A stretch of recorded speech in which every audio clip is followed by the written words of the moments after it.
Yuk kembali lagi di Ngobrol sambil nongkrong. Oke, kita lanjut obrolan. Tadi kita berhenti sampai obrolan apa sih? Tadi tuh before after adanya program Patriot itu. Desa. Sebelumnya gimana? 2019 sebelum ada program Patriot Desa dan dampak Yang udah terjadi. Iya, yang udah terjadi. Cuman tadi ngegantung kan? Yang gantung sengaja biar penasaran. gantung. Iya. Oke, before after. Nah, mungkin ke Kang Yudi langsung ya. Terkait before after keberadaan dari si Patriot Desa untuk desa-desa khususnya di Kabupaten Garut, mungkin ada sampel before afternya kayak gimana? Ya, baik. Kebetulan karena saya hidup di Garut dari kecil, lahir hidup sampai sekarang hidup di Garut. Saya paling tidak di Garut Selatan itu tahu ada yang salah satu yang ada Patriot Desa sekarang. Sebelum ada Patriot Desa saya udah keliling di desa-desa itu. Jadi saya tahu kebiasaan masyarakat sekitar yang ada di desa-desa penempatan Patriot Desa. Contohnya ada di Desa Mekar Mukti, Kecamatan Cibalong, Garut Selatan lagi. Garut Selatan lagi ya. Di situ masyarakat itu emang petani ya ininya. Mayoritasnya petani dan buruh di kota sebetulnya. Kalau nggak tani, mereka itu masyarakat menjadi buruh bangunan di kota, kebiasaan mereka itu. Nah ini emang itu menjadi kebiasaan. Taninya pun bukan tani yang kayak di industrial gitu, cuman tani pisang, paling singkong, yang itu nilai ekonomisnya sangat rendah sebetulnya. Nah, tapi karena itu sudah menjadi kebiasaan dari sejak dulu. Nah, karena merubah kebiasaan itu agak sulit, dan kebetulan Patriot Desa ini yang setelah masuk Patriot Desa, ini kan persoalannya Patriot Desa tidak membawa anggaran untuk melakukan program di desa. Ya. Okay. Nah ini kita mau merubah kebiasaan masyarakat, mau meningkatkan kapasitas masyarakat. Sementara masyarakatnya sendiri juga kalau tidak karena maaf masyarakat sebagian masyarakat itu kan pragmatis. Kalau ada yang namanya pendamping, orang pendatang tanpa ada bantuan, sedikit diabaikan. Kurang semangat. Ya, kurang semangat. Ya. Nah ini saya juga agak bangga juga terhadap Patriot Desa yang memang punya kepercayaan diri, punya kemampuan untuk masuk ke desa, tetap mensosialisasikan program ini, dan akhirnya ada perubahan. Nah perubahan di sini yang saya lihat, yang tadinya tanaman pisang panen dijual ke bandar dengan harga ya 1 kilo paling Rp500 dengan bentuk yang sama, bentuk ya, pisang mentah gitu. Oh, jual mentah. Ketika ada Patriot Desa, mereka dengan melihat potensi seperti itu ya berinovasi bersama-sama penggerak lokal bagaimana si hasil panen pisang ini tidak dijual mentah agar punya nilai ekonomis yang agak tinggi gitu. Akhirnya mereka berpikir mencari-cari ide, gagasan, ya Patriot Desa sama penggerak lokal ini memutuskan membuat tepung pisang. Tepung pisang. Tepung dari pisang. Produk baru tuh Pak ya, baru dengar. Iya, saya juga baru dengar. Iya, emang saya juga pas ngedengar itu wah luar biasa. Tepung pisang ini emang ada pun makanan-makanan bayi itu yang ada sereal pisang itu kan itu mungkin itu sangat cocok ya. Gitu. Dan sekarang sejak ada Patriot Desa itu udah dibuatkan, diuji coba. Alhamdulillah berhasil si tepung pisang ini bisa mewujudkan sebuah produk tepung pisang yang diproduksi oleh masyarakat sekitar. Berarti secara kualitas udah bagus tuh Pak. Ini sekarang sedang diuji lab. Iya. PRT-nya sedang diproses. Nah ini mungkin bisa dipasarkan di online supaya ini salah satu syaratnya kan siapa tahu ada yang investor atau perusahaan yang tertarik. Keunggulan dari proses pengolahan itu gitu ya Pak. Kan awalnya tuh pisang dalam keadaan utuh, dalam keadaan mentah, makanya murah mungkin karena distribusinya juga pisangnya berat. Terus dari desa diangkut ke kota mungkin itu yang menjadi harganya murah. Ya. Tapi setelah diolah jadi produk baru, di packaging lebih susut dan lebih praktis mungkin itu juga yang bisa mendongkrak harga produk tersebut. Kosnya mungkin lebih sedikit juga ya dari sisi transportasi. Nah itu untuk karena ini agak lebih simpel tapi punya nilai ekonomisnya yang cukup lumayan. Saya dengar itu ya per kilo itu pokoknya jauh lah bedanya dengan jual pisang mentah gitu.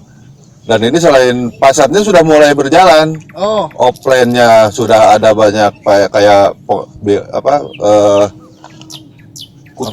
yang suka bikin kue-kue itu ngambil jadi tepungnya bahan salah kue. satunya bahan kue itu iya, dari bahan situ. kue. oh benar benar benar. Nah itu lumayan di Bandung sudah dicarikan pasarnya oleh Patriot Desanya. Di Bandung secara offline sudah dilakukan. Secara online-nya juga kebetulan itu kawasan Garut Selatan, Desa Mekar Mukti itu memasarkannya itu melalui online juga di desa yang ada Patriot Desanya juga di Desa Jagabaya. Oh, jadi Kecamatan Mekar kerjasama Mukti. antara fasilitator desa. Jadi ada kerjasama antar desa di situ satu kawasan. Ya. Kebetulan, nah ini langsung ke contoh yang kedua, keberhasilan kemajuan di Desa Jagabaya. Nah itu kan si Patriot Desa yang di Mekar Mukti itu pemasarannya bekerja sama dengan Niaga Desa. Niaga desa apa itu? Niaga Desa itu adalah startup pemasarannya produk-produk potensi yang ada di Desa Jagabaya. Nah karena diproduksi oleh orang-orang yang sudah agak tua di situ, pengolah keripik pisang, sale pisang. Nah itu mereka tidak mungkin lagi dipaksakan untuk harus bisa melakukan digital dilakukan oleh si para bapak-bapak ibu-ibu yang di sana. Akhirnya Patriot Desa membuat kelompok pemuda-pemudi sebagai dibentuk kelompok untuk Agen pemasar. Gitu. Agen pemasar. Oh, Jadi mantap. bikin medianya di situ dalam bentuk niaga desa. Sekaligus pengelola dari niaga desa ini. Nah, pengelola dia akhirnya jadi penggerak lokal. Nah, alhamdulillah, jadi ada kesinergisan di desa, ada kolaborasi antara pemuda yang emang ahlinya digital di situ diposisikan sebagai pemasaran digital. Si masyarakat tetap konsentrasi ngurus si warganya, ngurus produksi olahan, makanan olahan. Nah, di situ terjadilah kolaborasi berkesinambungan antara satu lainnya di desa. Dan itu salah satu, nanti mungkin ada penambahan. Itu tidak hanya dari Desa Jagabaya aja, Niaga Desa ini memasarkan dari desa-desa yang memang di sekitaran situ. Sekitaran situ bisa dipasarkan oleh Niaga Desa. Itu luar biasa. Ya. Itu kalau niaga desa berarti bentuknya platform atau dia memasarkan melalui platform yang udah ada kayak Shopee atau Instagram atau apapun itu. Dia punya sendiri. Iya kan, website juga. Soalnya saya pernah itu websitenya. Pernah lihat ya? Iya pernah lihat. Itu keren juga sih dari sisi display si websitenya. Oh iya. Dia mandiri aja. Mandiri. Mungkin itu salah satu sentuhan yang dibutuhkan dari Patriot Desa mungkin ya. Karena kalaupun mungkin ada orang yang melakukan pemasaran melalui website, tapi kadang kita juga kok gini websitenya desainnya kok agak kurang menarik itu mungkin pengetahuan ataupun seni-seni yang udah dipunyai oleh fasilitator Patriot Desa, taste-nya mungkin dikembangkan di desa jadi seperti itu, desainnya menarik, segala menarik, jadi websitenya tersebut bisa jadi kanal dagang yang optimal bagi produk-produk desa mungkin. Bahkan nggak cuma main di website loh, saya juga pernah lihat gitu beberapa produk tadi yang dikatakan sama Kang Yudi juga. Tadi itu apa? Tepung pisang, tepung pisang, terus ada sale pisang. Dari sisi packaging juga keren loh, menarik gitu. Oh ya packagingnya. Iya, packagingnya menarik. Dan dari sisi penjualan juga kan di website itu ada apa ya? Yang udah terjual berapa? Itu kayaknya lumayan laku juga. Oh mantap. Itu berarti itu memang salah satu yang sangat dibutuhkan oleh masyarakat. Kalau produksi kebanyakan masyarakat udah cakap, udah pintar sebenarnya kalau produksi kebanyakan produksi, di beberapa. Mereka lebih jago. Iya, lebih jago malah. Tapi di pemasaran mungkin masih tergantung pada pemasaran offline. Ya, konvensional kayak gitulah. Tadi kan udah disebutin tuh salah satu produk yang dihasilkan penggerak lokal dan fasilitator lapangan Patriot Desa itu ada kayak tepung pisang, terus sale pisang, kopi Sukajaya, terus gula aren Marga Mulia.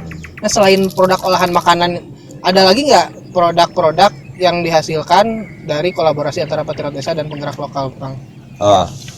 Ada, selain dari produk olahan makanan itu juga ada rumah kreatif ya, kayak di Cihurip, Desa Jayamukti, itu ada rumah kreatif yang didampingi oleh Patriot Desa. mereka melatih penggerak lokalnya melatih keterampilan bagaimana cara membuat mainan-mainan anak kayak mobil-mobilan. Berarti bikin workshop kayak bikin gitu. workshop gitu. Nah, itu si pemuda di sana dilatih dan mereka bisa membuat sendiri tapi tetap di bawah binaan penggerak lokal yang dibuat oleh Patriot Desa itu. Dan yang lainnya di Cisewu. Di Cisewu itu kan ada yang disabilitas itu, dia emang kesehariannya membuat anyaman-anyaman kayak apa itu nyiru ayakan gitu, boboko gitu lah. Berarti tinggal pemasarannya dibantu. Nah, mungkin pemasarannya yang sekarang sebelumnya keliling memasarkan itu, dan sekarang mungkin ditambah lagi dengan online oleh penggerak lokalnya ya. Lokal setempat. Kayaknya selain di Garut Selatan ada tuh penggerak lokal yang bagus tuh di Garut Utara yang anyaman juga katanya Pak. Di desa apa tuh Pak? Oh, itu di desa Surabaya itu. Surabaya. Surabaya. Oh, ada nama desa Surabaya Ada, ya. ada, padahal di Garut itu. Kalau Apa dengar tuh, Pak? Surabaya itu. Anyaman Itu manusia kayak gimana? Kurung sangkar burung itu, kurung manuk lah. Oh, kurang manuk. Nah, itu luar biasa satu kampung itu emang. Bisa pakai ngurung yang korupsi bansos nggak Pak? Bukan korupsi kan sekarang diksinya udah diganti. Oh iya, maling. Maling. Terus Lanjut. Nah, itulah di desa Surabaya ya, salah satunya di desa Surabaya emang dia cuman sebelum ada Patriot Desa mereka itu per individu aja. Dia pengrajin itu masing-masing aja. Nanti ada banner yang ngambil. Nah, sejak ada Patriot Desa dibentuk kelompok dengan penggerak lokalnya. Alhamdulillah sekarang udah menjadi kelompok dan pasarnya di-online-kan oleh penggerak lokal atas dampingan Patriot Desa. Nah, itu kan tidak hanya mengandalkan banner lokal aja, tapi kan dengan adanya akses pasar online itu Pasarnya mereka juga mungkin bisa lebih luas. Apa yang dikatakan oleh Pak Gubernur, hidup di desa, rezeki kota, bisnis mendunia. Bagaimana ini akses mendunia ini akses pasar online? Oh iya. Berarti semua disesuaikan sama potensi desanya masing-masing. Nah, sesuaikan dengan potensi desa masing-masing. Jadi kita tidak menserabut dari kearifan lokalnya. Tetap aja kita. Mantap banget nih Hu. Kita jadi kaya banget pengetahuan tentang desa dan program Patriot Desa yang diluncurkan oleh Pak Gubernur tersebut. Alhamdulillah banget nih kita bisa ketemu sama Kang Yudi, bisa ngobrol-ngobrol tentang Patriot Desa. Makasih banget Kang Yudi udah Ya, bersedia sama-sama. hadir Terima kasih. di konten Ngorongnya nih. Iya, di channel Ngorong. Dan mungkin kapan-kapan kita hadirkan langsung lah. Wah, hasil itu harus reportnya tuh, langsung. benar tuh. Harus. Apalagi ada beberapa desa yang tadi kita menarik tuh orang-orang yang tugas di Garut Selatan. Terus Oke. ada Garut Utara tapi desanya Surabaya menarik juga tuh. Nah, itu menarik juga. Kita bicara kurung manuk. Iya. Nah, Mantap. kalau yang ingin tahu lebih jauh lagi tentang keseharian Patriot Desa di mana kaitannya, Hu? Itu Nanya ke saya langsung Iya. ya. Untuk teman-teman yang pengen tahu keseharian ini, kita dapat informasi dari orang-orang Patriot Desanya juga ya. Untuk teman-teman yang pengen tahu aktivitas atau kegiatan dari Patriot Desa khususnya yang ada di Kabupaten Garut, teman-teman bisa ikuti langsung di Instagram kita Patriot Desa _Garut ya. Iya. Patriot Desa _Garut. Dan Patriot Desa dari Jabar keseluruhan juga ada tuh akun Oh Instagramnya. ya, Hu. itu yang Iya. officialnya. Username-nya tuh Patriot Desa Official. Oh, mantap. Itu di situ ada kegiatan-kegiatan menarik daripada penggerak lokal dan fasilitator Patriot Desa. Nah, itu. Kita bisa melihat keseharian masyarakat desa Jawa Barat yang menarik tuh di situ. Pokoknya desa di Jawa Barat mungkin bisa dilihat dari Iya. IG itu. Terus mungkin dari para pelaku bisnis juga kalau yang ingin kerjasama dengan desa-desa di Jawa Barat mungkin boleh juga tuh Nah, itu masuk ke benar. akun-akun tersebut. Karena kalau saya simpulkan ya dari obrolan tadi, kita bisa notice loh bahwa desa-desa di Jawa Barat tuh masing-masing punya potensi Iya, gitu. tentunya. Dan ini mungkin peluang juga buat orang-orang yang bisa bekerja sama dengan orang-orang desa. Sekali lagi makasih Kang Yudi udah datang ke konten kita. Ya, Kapan-kapan sama-sama. main Senang lagi. banget kita ngobrol Iya. tentang desa. Siap. Oke teman-teman, sampai di sini aja mungkin konten kita kali ini. Jangan lupa follow IG kita di ngorong_channel, subscribe juga di YouTube kita Ngorong Channel, Dan dengerin juga kita di Spotify Ngorong Oke. Channel. Oke, terima kasih Hu. Kembali lagi di konten selanjutnya di Ngorong Ngobrol sambil Nongkrong.